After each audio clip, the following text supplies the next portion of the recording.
The political stage here for weeks has been dominated by a duel between the towering figures of recent Scottish politics, each wanting to obliterate the other.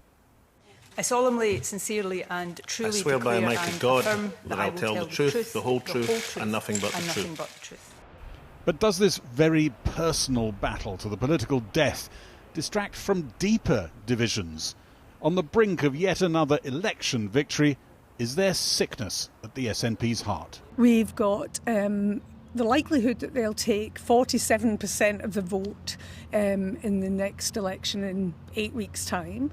And yet it does feel like almost like a fag-end government, that there's something rotten going on. It's a kind of weird situation where you've got this dominant political party looking to do extremely well in May's election, yet deeply divided and very, very unhappy within itself.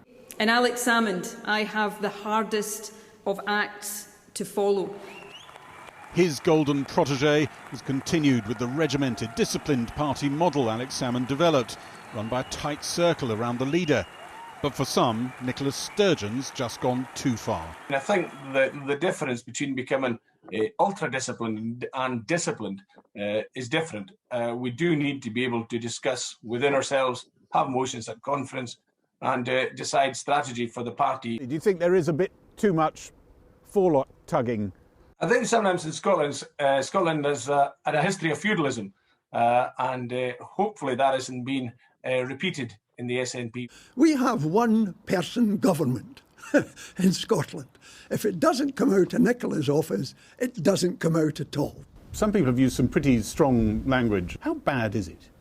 Oh, you know, I wouldn't say she was Stalinist. There's sort of a touch of the Belarus about it, I think, more than Stalin.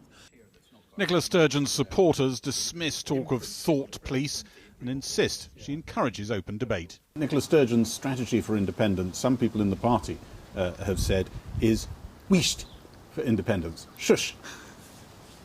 Stay quiet. Don't rock the boat. I've not seen much evidence of that. I think people can criticise the party, but they should not feel that doesn't mean to say that they'll be popular, because what strikes me is that most people in the party would disagree. So most people in the party seem to think that Nicola Sturgeon's doing a good job. When people say she's not doing a good job, that's fine. They're tolerated, accepted. Well, of course it is, but they are in a minority in the party. But noisy activist minorities in political parties can cause a lot of trouble. And those criticising Nicola Sturgeon worry she's failing them on the most important issue, coming up with a watertight plan to get to a referendum. There's a bit of a hole, maybe, where the strategy should be. Yeah, I think we should all be humble enough to realise we don't know everything. And it's good to confer and to listen to people and have a debate in the party. So there should be a debate about strategy, what happens if Boris Johnson says no to a referendum, and it's not happening. Having a debate afterwards might mean we're waiting until the 2026 election to do what we should have done in 2021. The next game that's in front of the SNP at the moment are those big elections in May. I think if you try and get too smart and try and win elections and referendums that haven't happened yet, I think you can end up losing ground. I think they've got to focus. It's a big election, it's an important election, and that's the one that they should be focusing on at the moment. Professor James Mitchell's been studying the SNP for decades, and he senses trouble ahead for Nicola Sturgeon, even if the Scottish Parliament elections are a triumph.